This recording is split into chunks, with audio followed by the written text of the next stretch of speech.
आध्यात्मिक महोत्सव में आज हरिहर आश्रम में आप सबके बीच उपस्थित होने का सौभाग्य मुझे प्राप्त हुआ है। मैं मानता हूं कि हर एक व्यक्ति के भीतर अस्तित्व अथाह संभावनाएं देकर भेजता है। कई बार लोगों का पूरा जीवन बीत जाता है, लेकिन वह उन संभावनाओं को, अपने व्यक्तित्व के अनोखेपन को नहीं पहचान पाते हैं। पिछले 25 वर्षों से विभिन्न माध्यमों के द्वारा आचार्य श्री समाज की उन शक्तियों, संभावनाओं को उद्घाटित करने का काम किए हैं। वैसे तर्क के रूप में देखा जाए तो उनके अप्रतिम योगदान को शब्दों में समेटना किसी के लिए बड़ा दुरूह कार्य है। ऋग्वेद में भी कहा गया है कि समानो मुद्वा प्रवता मानुष्य दे, सभी चलने वालों का मार्ग पर समान अधिकार है। इस मूल मंत्र की भावना हर प्रकार के भेदभाव को मिटाने की है, यानी सामाजिक समानता स्थापित करने की है।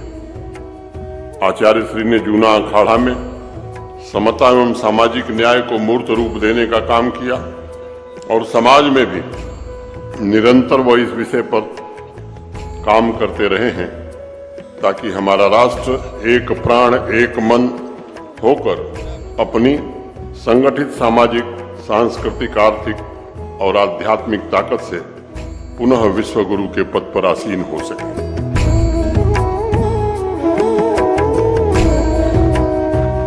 आचार्य श्री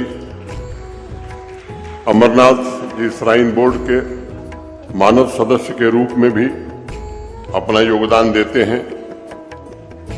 मेरा सौभाग्य है कि उनके साथ उस श्राइन बोर्ड में काम करने का अवसर मुझे भी मिला है।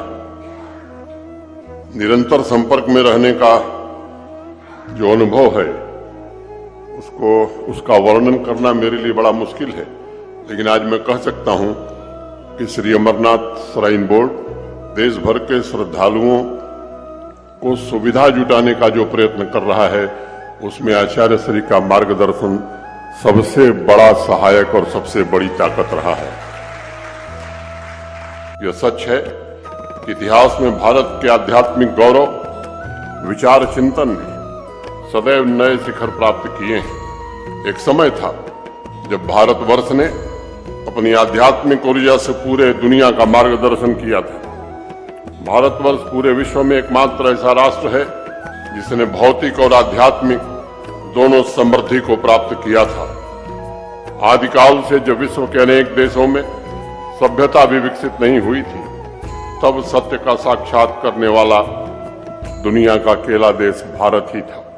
इस धर्म भूमि को मर्यादा पुरुषोत्तम श्री राम, श्री कृष्ण, महात्मा बुद्ध आदि शंकराचार्य, कबीर, नानक जैसे महान विभूतियों का आशीर्वाद प्राप्त रहा है। और आप विश्व के किसी अन्य देश के बारे में सोच कर तो देखिए, वहां संस्कृति, आध्यात्म की इतनी संपदा आपको कहां मिलेगी, कहां दिखेगी। ईश्वरीय अवतारों के आशीर्वाद से आत्मज्ञान के बारे में मानवता का मार्गदर्शन करने वाला देश केवल भारत है। उनके आदर्श, उनके विचारों की ज्वाला, सत्य का स्वयं अनुभव करने की उनकी शिक्षा, संस्कार और समाज की सुव्यवस्था के लिए उनकी अंतर्दृष्टि, यह सभी हमारी मजबूत बुनियाद है, हमारी शक्तिशाली नींव है। उस पर नए विकसित भारत के भवन का निर्माण होना है। इसलिए हमें इतिहास में नहीं जीना है, बल्कि उससे प्रेरणा, उससे ऊर्जा लेकर वर्तमान में जीना है और विकसित भारत के सृजन में योगदान भी देना है। अपने अनुभव के आधार पर मैं कह सकता हूं कि आज 140 करोड़ नागरिक बीज रूप में हैं।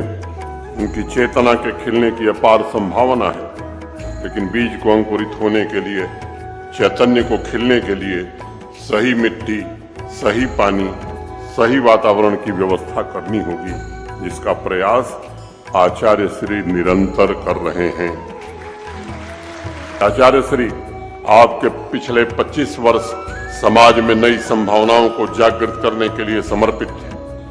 आपने समाज के एक एक व्यक्तित्व को अंतरतम में जाकर नए भारत की नींव रखने में योगदान दिया है। अब आपसे अगले 25 वर्ष विकसित भारत के स्वर्ण शिखरों का निखारने की, संवारने की सर्व समाज एवं इस महान राष्ट्र की अपेक्षा है। और मुझे विश्वास है कि आपका आशीर्वाद 140 करोड़ देशवासियों को नए संकल्प के साथ कर्म क्षेत्र में आगे बढ़ने की सदैव ऊर्जा देता रहेगा।